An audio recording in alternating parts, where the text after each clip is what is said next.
Mihaela, Hai să spunem vag. spune-mi, te rog. 3 studenți înaintea unui examen se hotărăsc asupra ordinii de intrare în examen.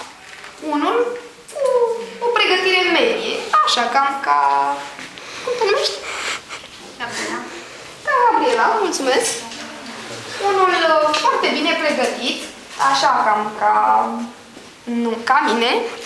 Așa. Bine, să fie tot timpul. Ca mine. Și unul foarte slab pregătit, așa, cam ca... Ca tine, ca tine. Bine, asta e, ca mine. Bun, iese din examen primul elev, cel mediu. Toți îl întreabă, cum a fost, cum a fost? Ne poate ajuta Ca o discuție normală de la profesor la student.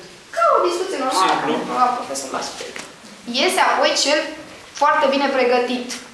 Toată lumea îl întreabă, cum a fost, cum a fost? Cel super tare, ca o discuție de la profesor la profesor. Ca o discuție de la profesor la Foarte profesor. simplu. Ei, iese din sală ultimul elev, cel ultra slab pregătit, după un ceas iese, Da, toată lumea îl bravo. întreabă, cum a fost, cum a fost? De ce ai stat atât? Ca o discuție de la preot la preot. De la preot la preot? Cum așa? Hai, Ionuț, știi, arată-ne și nouă. Bine, dacă insist să spun, hai să vă povestesc cum a fost. Profesorul mă întreba, eu mă închinam. Eu îi răspundeam, profesorul se închina. Ca să nu ajungeți în situația ultimului elev, adică colegului meu, vă invităm în comunitatea edux.ro.